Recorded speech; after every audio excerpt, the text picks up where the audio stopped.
Welcome to the Parenting Different podcast, where we share real adoption stories, have honest conversations, and give hope for the hard days. We're here to encourage parents, build understanding, and make sure that every child is seen, heard, and valued. Welcome to the Parenting Different podcast. My name is Anna Bernacki, and today I have with me Melissa Smallwood. I'm so excited to have her with me and hear her story. She has a lot of layers to her story, and I think you are going to love hearing from her. And I'm so excited to have you with me today. Would you introduce yourself? Tell us a little bit about who you are and how you are connected to the world of adoption. Sure. And thank you so much for having me. I'm excited to just chat with you today. My journey, I guess, towards adoption started when I was in middle school, and I confided in a counselor about things that were happening in my home. And my brothers and I were removed from our parents and placed into foster care. Um, I went through a series of group homes, foster homes before my grandparents eventually got a ICPC approved, and I went to live with them. And when I was about 2 weeks away from turning 16, I ran away to try to force my mom to be a parent because she was expecting a new baby. And that didn't work out, and I was too prideful to go home, so I aged out of the foster care system as a runaway. I got pregnant at 16 and had my first son when I was 17. Yeah, so I started parenting from a very young age. Yeah. I met my husband actually when I was pregnant um, with my son, and so he adopted him 2 years later. So that was Wow. our first adoption in our family, was a step parent adoption. About a year and a half after that, my husband's son from a previous relationship was removed from his mother's care in another state, and we were given custody of him. And after TPR, I subsequently adopted him. So out Wow. of our three bio boys that we raised together, he adopted one, I adopted the other, and then we have one together. He knew from the jump that I would want to be a foster parent one day. We had an agreement that we would wait until our three boys were um, grown, so to speak. That was important to him, that they have as, quote unquote normal of a childhood as possible, if you can have one, with our oldest son being very trauma affected. And so when Matthew, our youngest, was graduating from high school the same month, we took the foster parenting classes because I had been waiting for the opportunity to foster. And we met three of our girls through fostering. We had actually already adopted a teenager a couple of years before that, that I had met through my work in a teen mom ministry. She and her baby came home from the hospital with us because they didn't have anywhere else to go. And then we adopted her actually as an adult. So that Cool. was an interesting situation that we didn't expect. And then we added three more daughters to our family through foster care adoption. And are any of them siblings, or was it three separate cases? No, they're three separate. We only fostered children 10 and older because that was my heart, as I was over 10 when I went into foster care. And, group homes are not where children belong. So we only took older kids, and we didn't actually intend on adopting. I really wanted to have one of those perennial foster homes where we were just a safe place for kids to land for as long as they needed, but that's, not what God had in store for us. And so all three of those girls joined our family permanently, and we closed our home in 2017, um, because I could tell that the needs of the kids in our care could not be met if we continued to have, kids in and out of the home. Yeah, that makes sense. We had a similar experience. I thought that we were going to have so many kids. I was like, we're going to have them in and out of the home. Didn't really intend to adopt. Like maybe we were open to it, but it's foster care. So we were going to have tons of kids through our home before one ever became available for adoption. And then we adopted four of our five placements. So Well, and it my just, heart, and my heart still is for reunification and for kids to be with their families. And so that I just never pictured being an adoptive option. But our story in almost all of our kids' cases has involved beautiful relationships with biological family, even if it's not parents, other biological family members. And so, we've been able to also see that goal in my heart for that, those relationships to continue. I'm also a trauma therapist, a licensed mental health counselor, and currently my 9 to 5 job is in the child welfare space. So I'm pretty much live and breathe child welfare. Yeah. Yeah, from in-home and Mhm. professional. That's Yeah. a lot. You carry a lot of heavy things with you all the time. So tell me about when you first started fostering. How was that with your own background? Did you start to see a lot of yourself in these, especially girls, right? You're looking Yeah. in a mirror. How was that for you? And then also, how did that impact the rest of your family as well? Yeah. It's funny. We didn't want to adopt, and we just imagined that we would have boy placements because I was a solid boy mom at that point. And then God only sent us girls. So I just chuckled because that none of it went according to my plan, right? It never Right? does. Isn't that how it is, though? Yeah. And actually, it's very triggering. It was very Sure. triggering. Even when we got custody of my son, my oldest son, who was my stepson that I adopted, he was 5 years old when he came to us. And I remember when the judge told us that we could go pick him up, like we drove several states over to get him. And I remember sitting with him, mind you, I was 20 years old, Still a baby. yeah, taking on, I had no idea what I was in for. Yeah. Um, but, we got him in the car and he said his goodbyes to his first mom. And I remember just feeling this heaviness because I knew what that felt like Yeah. to be separated from your mom.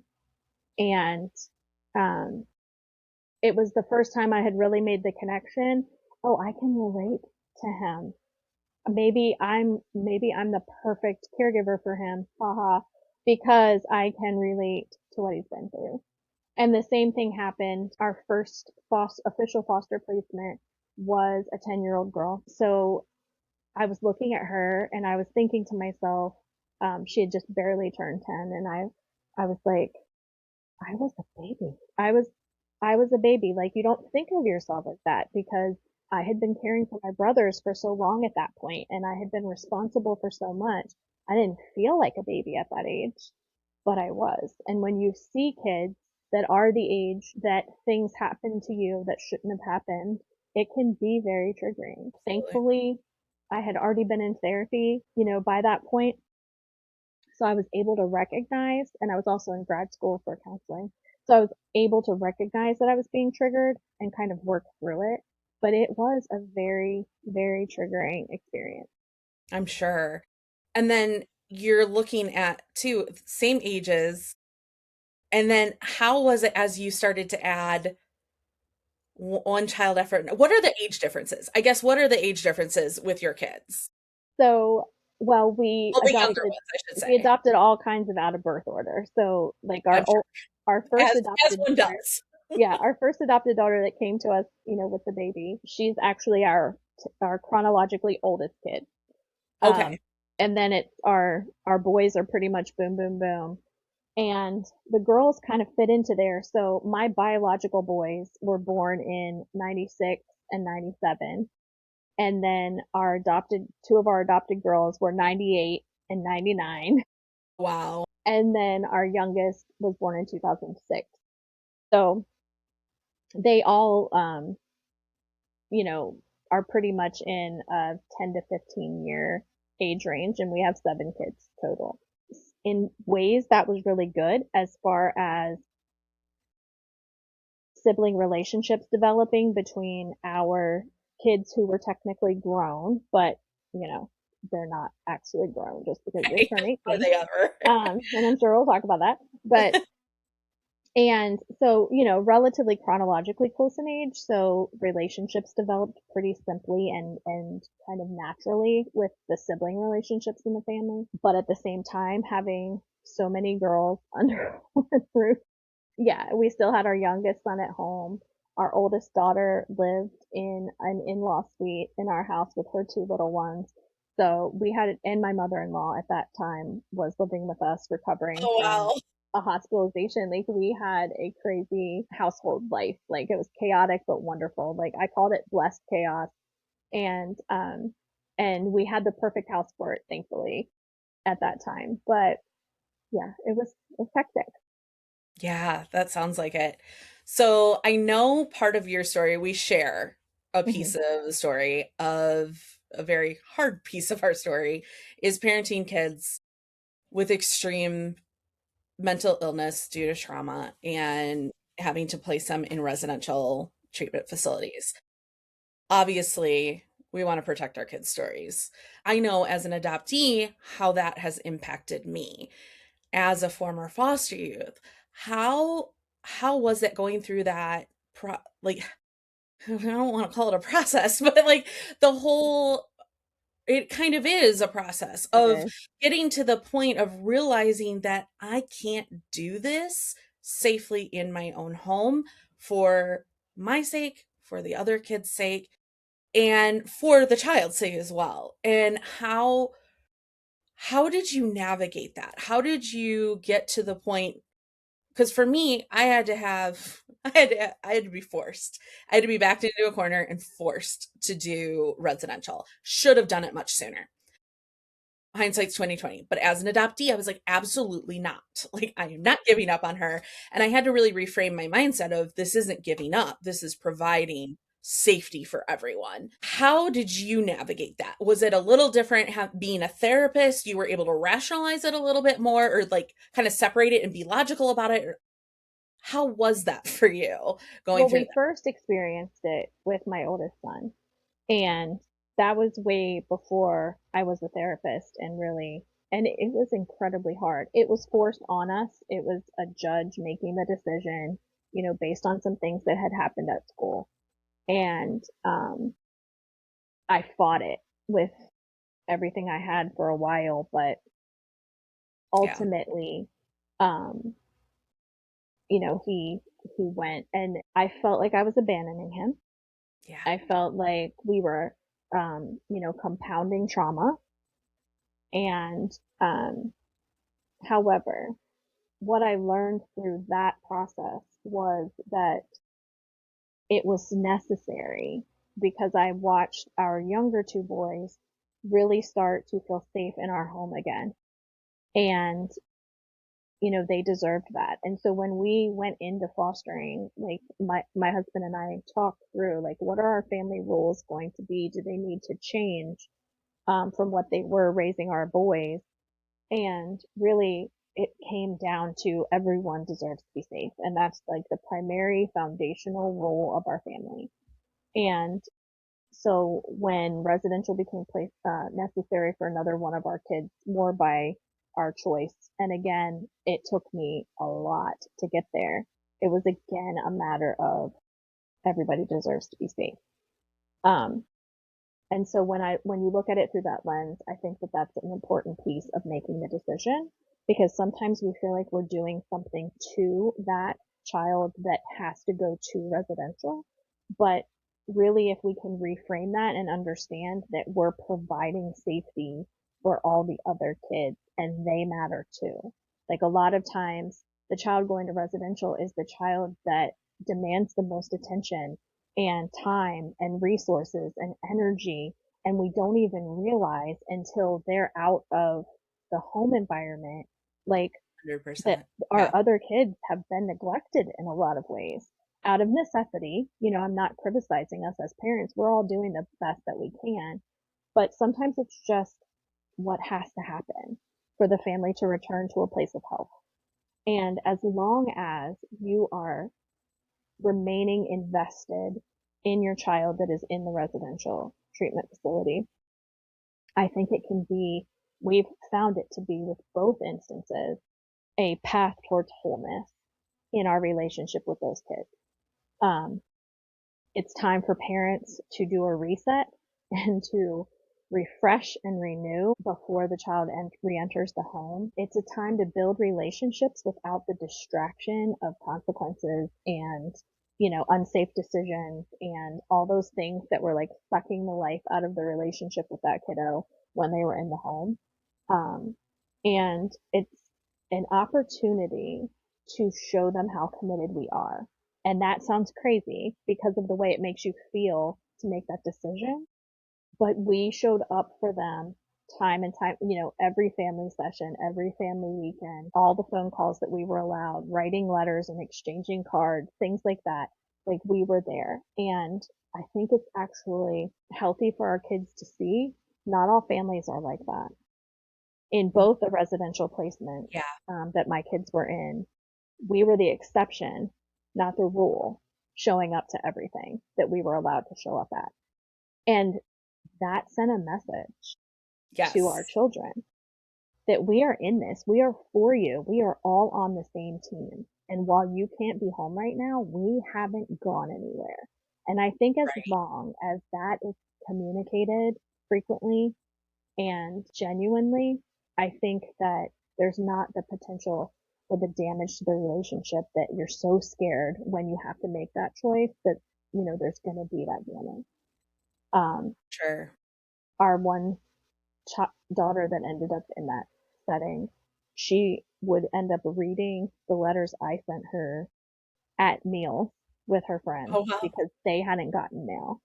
Oh, And I think that that just reinforced to her that we're for her, we're here, we didn't go anywhere, yeah, but safety had to be the number one priority. yeah. And I think something that as moms, and this was something that I had really taken way too far to heart, was the whole I would die for my kids. And I think I had to reframe that because and it was a hospital social worker who pulled me into the office and was trying to find placement, and we were trying to get out of the ER. And she looked at me and she goes, I kind of made the comment, I was like, well, I mean, I'm a mom, I'm committed. Like, my life doesn't matter. At the end of the day, I would die for my kids. And she looked at me, she goes, hold up. There's a big difference between dying for your kids in a time of danger and pushing them aside and whatever is happening. Big difference between just not dealing with it and offering yourself up as a sacrifice. Right. And And potentially, if we'd go that route all the way to the bitter result, leaving other children motherless. exactly. Yeah. Exactly. And I was so focused on not hurting this one child and showing my commitment and never letting her down to the point I was scarily close, potentially sacrificing my own life as well as leaving kids without, because in my mind, the other kids weren't a target while they were living in the chaos and they were exposed to things that they should never have been exposed to. I was like, well, they're not the target. I am. So they're safe. I'm the one that's not safe. I'm the mom. I owe this to them. And that was a really hard mindset to shift to. And I've heard that in several other moms that I've talked to over the last, I mean, for us, we're still in it, in the thick of it. And we're almost 21 months in. Yeah, 21 months in. And I mean, it's so we're closer to 2 years at this point.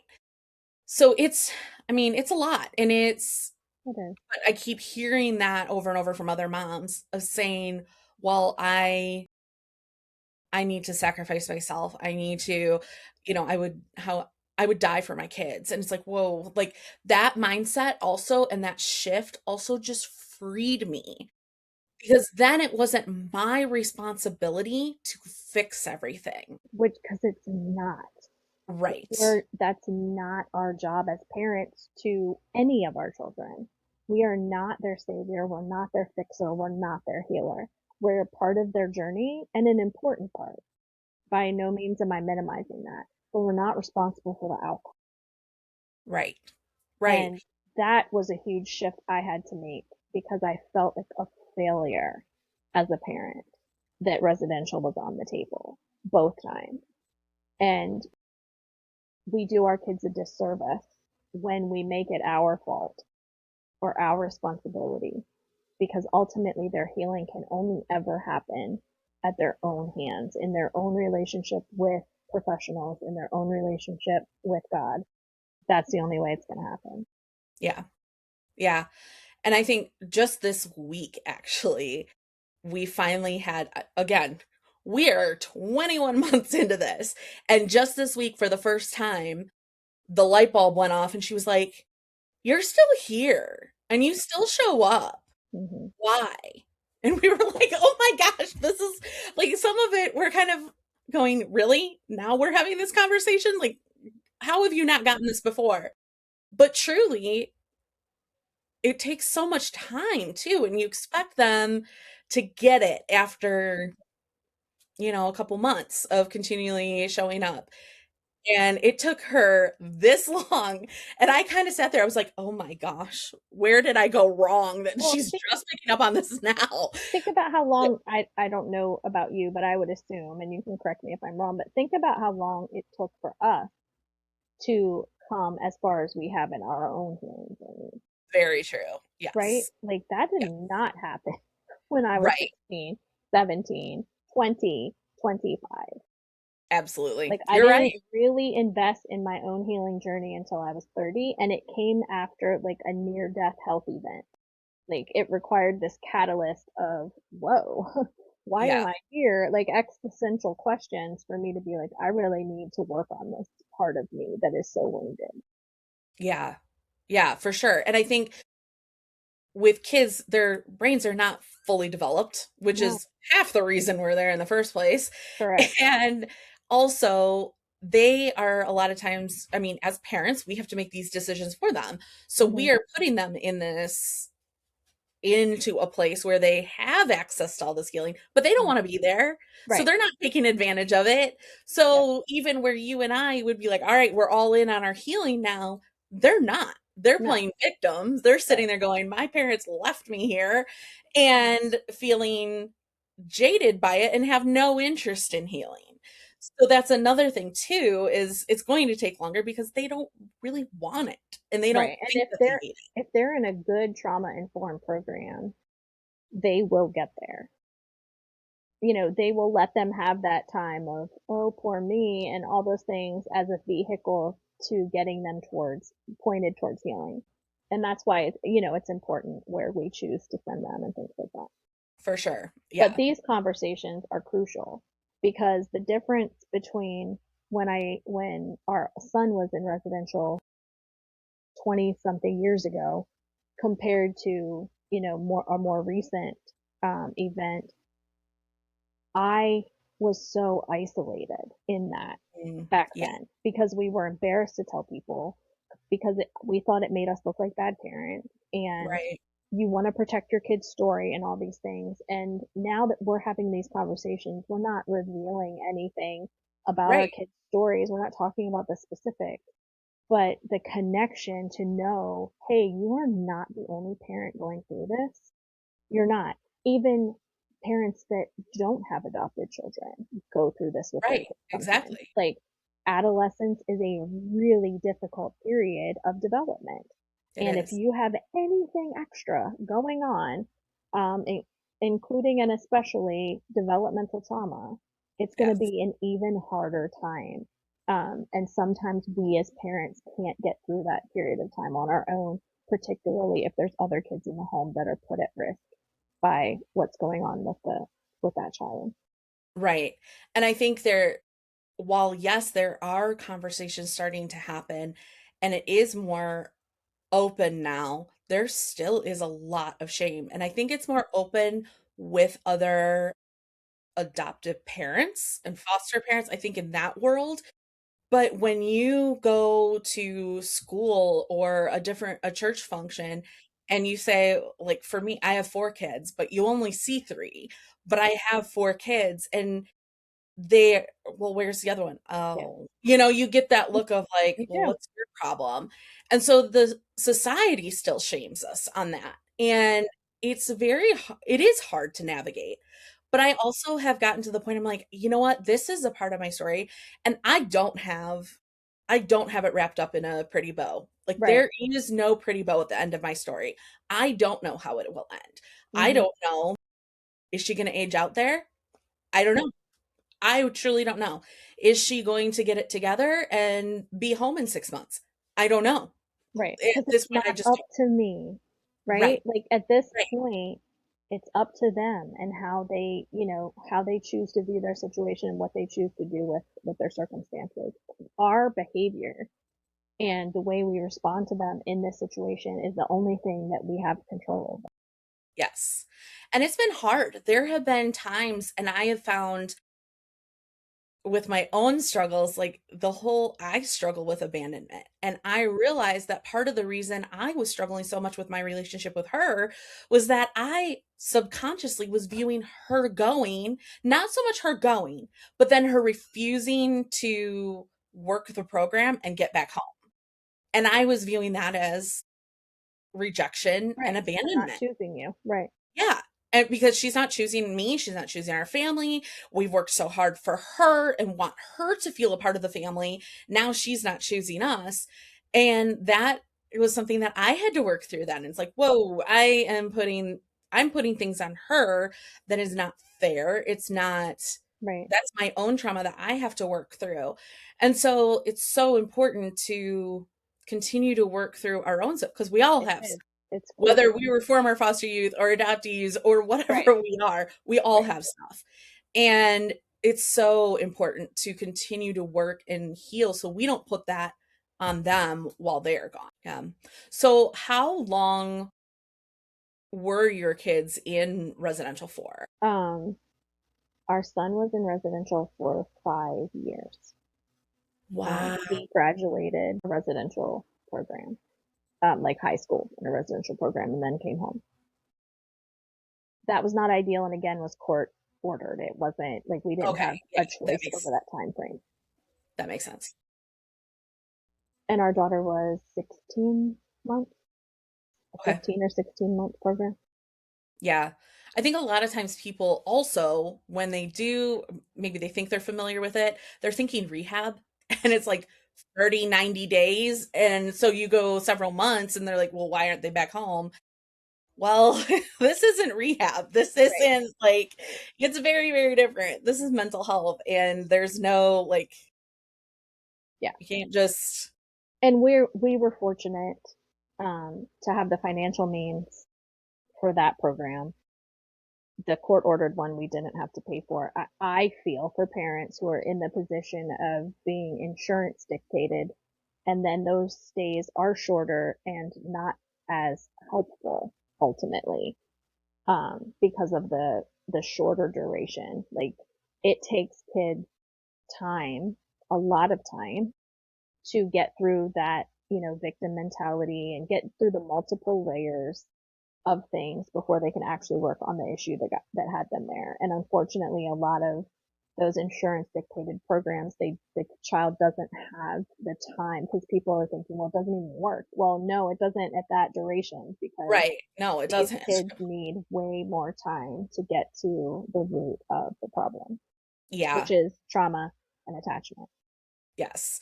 For us, it was DCFS mandated. So, because police were involved, Right. they hotlined Exactly. us. And so we never got to court because we complied. So we complied right away. And they came in investigating us as parents. And I'm so thankful for this investigator, like immediately saw the truth and was like, whoa, it's not you guys. This Hmm. is, this is the issue. Right. And I mean, it really could have gone either way. And I'm very thankful that she saw it for what it was. And so she actually was able to provide us with resources. So it's not the state paying for it, but it's like a program, it's a grant program through University of Chicago. So I'm very thankful for it. However, now we're this many months in and this program is not working. And they have looked at us and said, there's nothing more we can do. We can't offer anything more. So now we're on that side of, because of the behaviors, no other programs will accept her. And as a clinician baffles me. Like, I don't understand why there are these like what good are you at the end of the day if you won't take the behaviors that I know. make them need a residential placement. But don't get me on my soapbox about I residential. know. But I also struggle with it too because I go, okay, well, then there's a liability. And if I staff get gets that. injured or, think like there is Yeah, that other layer to it. yeah. So I see both sides, but also it's like, okay, with us, we cannot allow, like DCFS has said, if we allow her to come home before she She has has successfully successfully completed. completed it, Yep. successfully, and we are nowhere near success yet. So, and it's rough. Like we would lose everything. And Mhm. so, and all of our kids. Right. So we can't, which thankfully has given us a little bit of a cushion. So we're working on finding another placement, but we found one place. Insurance will only pay a small portion of it. And it is base price $17,000 a month. Who, like, I don't even care. I'll talk about numbers because who has, like, some True. people are ashamed to talk Yes. about numbers, but $17,000 a month, who Yes. has No, we had to nobody? refinance our house to pay way less than that every month. Yeah. And it is so sad that families are backed into this corner. And we've talked about that. Do we sell our house? This was supposed to be our forever house. We were supposed to, like, it's a piece of land that we could, pass down generations. But now, do we sell this to pay for it? And then you have to factor in, okay, this is once again one child getting all the Yeah. resources Yeah. and leaving the other kids Yeah. behind. What do you do in these circumstances? And it is, There are no easy answers. there are none. And I think it is something that needs to be talked about. It is something that, beyond just the hardship of having to send your child away, there is the financial hardship in this too. And if we don't talk about it, then change won't happen. Like, we have what's considered very good insurance, and our very good insurance Hmm. won't pay for Right. what we Well, and need. ultimately, should they have to? Like, to me, this is a system issue, and Right. post-adoption resources should include this type of care because look at how many kids adopted from the foster care system end up needing this level of care. That is on Absolutely. the system itself, and they need to figure out a way to help parents and support parents in paying for it. End of story. 100%. Yes. And the one place we're looking at, they actually almost exclusively, they're all touched by the system in some way. And specific, I mean, most of them are adopted because the states won't pay for Right. anything. So they have to be adopted before they can even qualify for a program like this. So, yeah, I'm thankful that they exist, but there's still, what do you do? It's almost unattainable. So it definitely puts families in a really tough spot. And for us, there is no sitting there going, okay, well, I guess we'll bring her home and deal with it. Right. That's not an option for us. No. But they still don't care. And so what do you do? That's a soapbox I could sit on for a very long time because it is really difficult And and it's unfair. it is unfair because at the end of, and I am no way trying to say take the saviorism route. Like I am not No. trying to say that at all. But at the end of the day, we chose to adopt these children and because they needed a home, they needed a forever place. We didn't choose all of this. This wasn't something we chose. Am I a better person because I've had to go through it? Yeah. Yeah. I wouldn't And a better change it. parent. Yeah. I wouldn't change. If I had seen the future, I would never have touched this. Never. However, looking back, I'm grateful for the experiences and the growth. But that doesn't change I wouldn't change my circumstances. However, this isn't what I signed up for. And we're so ill prepared for it. We are. And there are no resources And to help. unsupported. Mhm. And ultimately, it's our kids that suffer because of it, both the ones in the home that were put through whatever has been going on, and the child who is like, you know, no, we can't keep her. No, we can't keep her. No, she can't come home. Like, how's that gonna leave them feeling? Right. Yeah.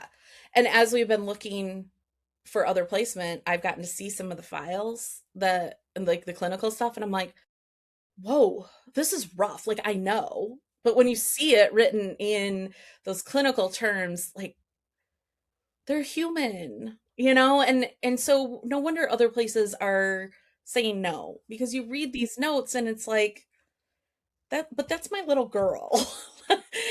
That's not, it's not a monster. And sometimes it just, I Which don't is know, it's why probably it's very so unhealthy for me to read these, but it's why it's important that we as parents remain involved with them when they're so that there's someone reminding them they're not the sum total of their behaviors, they're not the sum total of the things that have happened to them.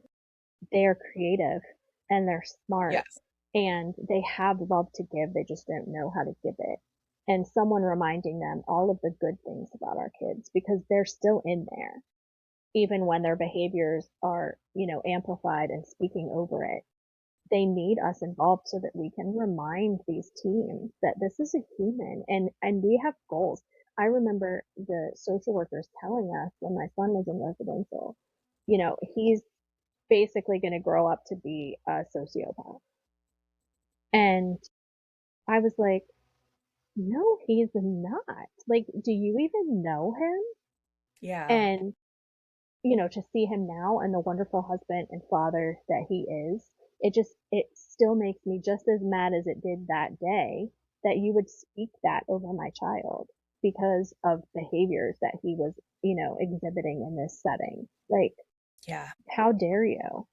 And so that's why it's so important that we stay involved. There's a tendency and a temptation that I totally understand to be like, I can breathe, they're safe, hands off, right? And we could probably justify that. But the healing and the growth in them would be hindered if that's our approach. And I will say there have been times where I have had to tap out. Hmm. I have had to step away from a family session. I have had, Absolutely. and I think that that's okay, but that's the communication with your spouse. Like if you have a spouse involved, Yep. if you don't, I don't know how you do that's it at rough. all. I Yep. don't know. Agreed. I don't Agreed. I know. bow at the feet of Yes. single foster and adoptive parents. Like Yes. I I don't know how you would even do that. could not do But if you do, like there are days I'll be like, I literally cannot face a family session today it. Hmm. because of last night's phone call. I Right. And just that's can't. okay. And that's And okay. so I'm going to need you to do it. And there are other times he's like, I'm out. I can't do it today. And so then I'll do it. And yes, we try to do it together 95% of the time. But there are days where one of us will tap out because we Human have and we to. matter too. Yes, exactly. And I think that is one of the biggest lessons I've learned through this is how much I matter in this. And that sounds really sad and depressing, but it's not in a self-loathing way, but like I deserve the same care for myself that I give to my kids. I wouldn't tell them to push through. I wouldn't tell them to never take a break. I wouldn't tell them not to rest when they're Or to tired. subject themselves to what's going to be verbal abuse. Right. Yeah. Right.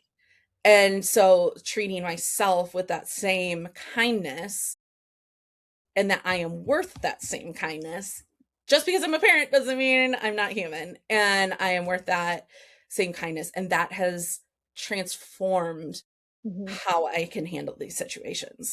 Yeah, it took me a long time to get there and I still have to work at it. And I don't know if that's because we come from, foster care and adoption I'm sure it ourselves as plays a role. children. Yeah, but that's a hard thing to fight when you're parenting trauma affected kids.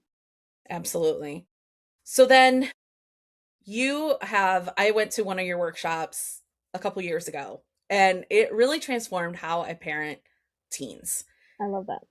And I just want to talk to you. Okay, we've talked about the residential aspect, whether it's them coming home after residential or you're just raising teens. And that's a rough, I always say it's like my favorite and my least favorite thing because There are times that I'm like, "Oh my gosh, this is so much fun." And then other times I'm like, "Oh, please, this is the worst."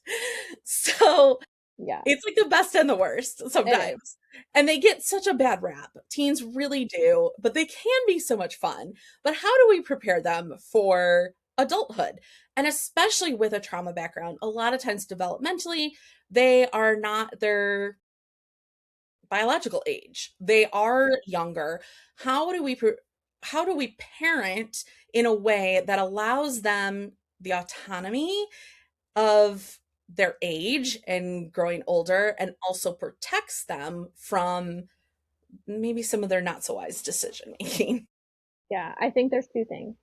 Number one is my tendency, and I think it was just because of wanting to parent kids that come from harder places, but also my own background. I didn't want them to experience any more pain when I went into foster parenting. Like that was my very misguided goal. Yes. And what I try to tell parents that are raising teenagers affected by trauma is that we cannot have that mindset of cushioning every fall, protecting them from the consequences of their choices, because we're just kicking a lesson down the pike. And if we can allow them to experience the consequences of their choices in our home environment, where we can help them work through it, we can help them adapt, we can help them move forward, we can help them problem solve and forecast and all those things, how much better is it for them and how much more will they be prepared for adulthood if they've had the opportunity to do that in our home versus us cushioning every fall, going and talking the principal out of suspending them, going and doing this, going and doing that, and then they're 24 and they're in jail because of their choices. When if they had been allowed to make that choice at home at 14, we could have gotten them to a place where by 24 they would have learned that lesson and they're not revisiting it. Do you see what I mean? Yeah. That's a super important mindset shift because, and it comes from good intentions, right? Like I wasn't It trying to does. cripple my Yes. kid, Right. but, It does. but Yeah. in essence, in a lot of ways I was. And I probably realized that too late into the game with some of them. And that, has led to more struggles in adulthood than with those that I had, course corrected with. The other thing, especially when you're comparing the biological age and the chronological age versus their developmental age, is the concept of scaffolding. Hmm. And so just like we teach a child to ride a bike by starting with the tricycle and the training wheel and the elbow pads and the knee pads and the helmet and all those things. And then they're on a two wheeler, but we're holding the back of the seat to keep them from falling over. And then we let go. That's scaffolding, the teaching of a concept. And so that's what we have to do with our kids who are developmentally younger than their chronological age. They still have to learn the same skills as everybody, but we're not going to be able to expect them to learn them as quickly. We're not going to be able to expect them to be able to do it independently at the same age as their peers, but we still have to be working towards that goal because society does not care that they're trauma affected Right. Yes. because adulthood is just a number to society and to the law. And so to me, I just take it as a really big responsibility to be scaffolding some of these decision making things and adulting kinds of things, scaffolding them through adolescence so that they have the tools to make these decisions from a place of, oh, I learned how to do that. I know how to look at this problem and decide, will the decision I make today affect me in the future? And there's a way to get your kid there, even when they're developmentally younger than their chronological age, and it's through scaffolding. Yeah. We've found that it's so hard, especially when you sometimes they do really well and on the outside they're presenting really well, and then you find that hole and it's like, "Oh my goodness, we are so far behind. I had no idea how bad this was." I mean, we have gone through like just a couple things, food hoarding to the point we ended up with a mouse infestation. Like um a mold issue because we were hiding things. Right. And I mean, we've had some major things that have affected our whole home, and our gut reaction is always, are you kidding me? Right. Like, this is insane. Do you not see the mold growing? No, you didn't, because you never cleaned anything. Do you? And it's, how do you not understand this? How do you not? Well, they were never taught. They were Well, never, and they right. don't understand those things. Or They they don't. don't have the capacity to forecast what's going to happen. If I Right. do this, then this will happen. That's missing.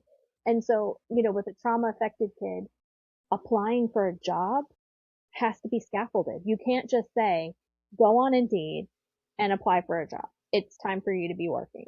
Like I could to my biological son. Right. He took it upon himself and had a job at 15. Not typically the case for our kids. And in part because they're developmentally younger and executive functioning is impaired in a trauma affected brain. And so many of the things that we expect from them at certain ages in adolescence simply is not possible with the way their brain is wired right now. And unless we equip them with the accommodations for themselves to be able to do these things, just giving this directive and then getting frustrated when they don't follow through with it, it's not fair. And it's going to negatively impact the relationship with them. And so there has to be, that scaffolding and that explaining, that hand over hand assistant. Watch me while I make a phone call. Watch Yes. me while I do this. Okay, now you do it and I'm going to watch you. Like, yeah, I guess that's inconvenient for us as parents, but it's equipping them to be able to do these things without us someday. And if we're not really intentional about that, we're setting them up for failure as adults. Absolutely. Yeah. Yeah, I mean, that's a perfect example, making a doctor's appointment, or because now we're at that age. I have an 18-year-old, and so there are certain situations where they won't talk to me anymore Hmm. because she's 18. I'm like, "Do you have any clue? You really want to talk to me, I promise." But legally they can't. And so that adds a complexity to it. But we have to sit with them, and I think it also really, it, like you said, it's that relationship building too, because it's not, I'm telling you what to do, I'm your mom, I'm in charge. It's, let's do this together. And so that you're a support rather than an Right. authority, A if that dictator. makes Right. sense. Yeah, Yep. dictator. Yeah. Yeah, that's Yeah. really, it's important. The relationship is important. And that's the other thing with parenting adolescents is that we have to choose sometimes to prioritize relationship over rules, over consequences, over whatever, sometime over grades. Like some of those things at the end of the day are not important if it's impacting our relationship with our child 100%. or their relationship with themselves. Right. Because I would rather help a child get their GED than have school and the pressure of grades and all of these things making them think, suicidal thoughts. Right. Am I advocating to take the kid out of school? No. But I'm saying sometimes we approach these things with our trauma affected kids with the wrong lens. Right. And we have to look at it through a trauma informed lens. Like, is this expectation of them not realistic? And if it's not realistic and we continue to have it, then we are contributing, to their poor mental health and their, sinking into a deeper place of low motivation and depression and all those things that we complain about when we Right. see them in our kids. Yes. Yeah. And I think too, another tool I've used, which I don't know if this is trauma informed or not, but it's worked really well, is if there's something that I'm not ready for her to do yet. For example, when she turned 18, she was going to move out. She was going to get her own place. She was going to do her, she had a big savings account, she thought. And she was going to do it all. And so instead of saying no, because no would have driven her to do it, I said, okay, figure it out. When the time is appropriate, I absolutely will sit there with her and do it. But if you want to do it right now, figure it out. And then she runs into the brick wall and it's like, oh, I guess I'll just stay here. Yeah, you Exactly. will. You Right. know? Yeah. And it's eliminating a fight because I could put my foot down and say, absolutely not. You are not ready. You are not. And Mhm. she's not. Right. Logically, But she's it not. would impact your relationship if you Yes.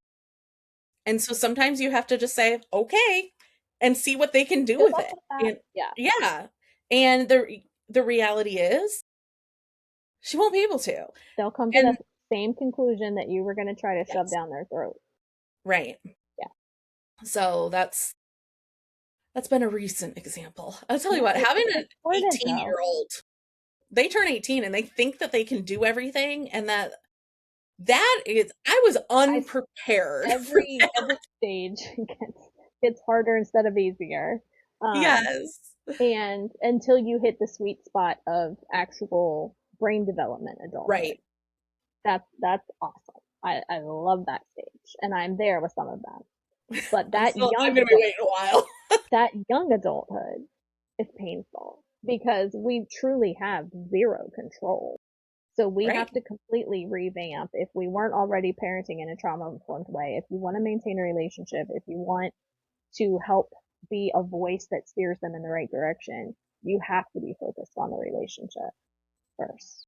But at the same time, the shift of, and I think this is really important for parents and it's very hard for me to get, there is a place for lines in the sand when it comes to what we will and will not tolerate from legitimately adult children, like brain development adults, because we are not, we have to care about ourselves enough, like you were saying earlier, that we don't expose ourselves to the same things that we might have tolerated from a 13-year-old. We're not going to tolerate from a 27-year-old. You know what I mean? Right, for sure.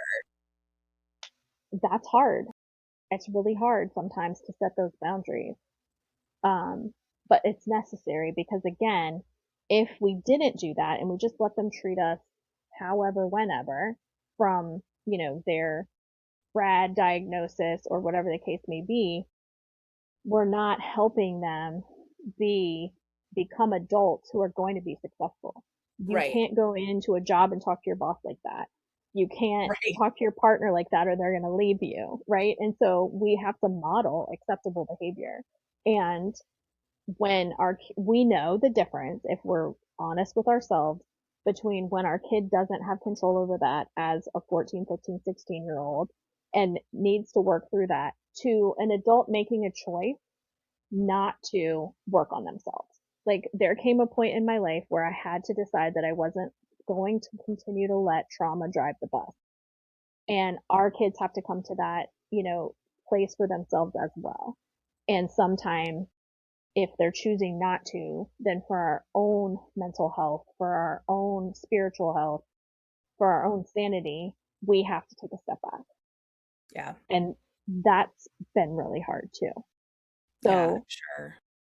I think having these conversations like you're doing with this podcast is so important because parents have to have a place to turn. Well, like, what do you do when XYZ happens? Right. And like Right. you came to that workshop, like, oh, okay, here's some tools I can walk away with that are going to help me make it through this time that's right now kicking my butt. Instead of just giving up hope or giving up on our kids. Right. I think there was a time where I was counting down until she was 18. You know, like yeah, like I think there was that time. And then all of a sudden I was like, "Oh, You're not we're almost ready. there. She Right. is not ready." And then she still had to figure it out on her own. Like she did up and leave at one point. I went and left and went and lived with biological family. And according to her, she had moved out. And about a week later, "Can I come get my stuff?" And I was like, "It's your house. You can come, you live here. It's your house. You can come get your stuff." And then all of a sudden she was like, "Oh, it's still my house." Like I didn't mess that up. Right. And so I offering didn't that burn a like bridge. right. And so A week later, she was back, and yes, we've set boundaries. Okay, you can't just up and leave like that. You can't leave out of anger. If you want to go visit your family, go visit your family. I Right. can't stop you. There's nothing wrong with that. Right. But we're not going to leave and storm out of anger and be gone for a week. That's not healthy. And so, kind of talking through that, and it hasn't happened since. And I'm not saying it won't, but now there's that dialogue. And even over Christmas break, I'm going to go spend this weekend with my sister. Great. Right. Love that. Right. 'Cause we're planning it. And Yeah, it's not, exactly. we're not Right. storming out of the house. And Right. so I think that that has been But if you think about it, right, coming from the place that we've come from as kids, I used to do the same thing as a teenager, which was this goodbye is going to hurt. So I'm going to control it and I'm going to be the one that does the hurting. And I'm going to run away. I'm going to disappear or I'm going to cause this big scene so that you'll be glad that I left. And you know what I mean? And just burn all the bridges behind me because goodbyes suck. And I've had to say way too many of them. right. And if this is one that I can control because I couldn't control the other Yep. ones. Yeah. Yeah, Instead of taking it personally, we have to remember that. absolutely. Yeah. Well, I think we could probably talk forever, We but could. for the sake of time, yes, we could probably do a part 3, 4, or 5 because there's so much here, and it is hard to parent this age. Again, every circumstance is unique, and they are so complex, and their brains are developing, and there's hormones, and there's all of the things. So it is hard, and but I just really appreciate you and your wisdom that you shared with me several years ago and has gotten us through some really tough times. And now coming on here and sharing with all of our No, and listeners, thank you so I much really for appreciate having me. it. Of It was course. great to speak with you today. Thanks.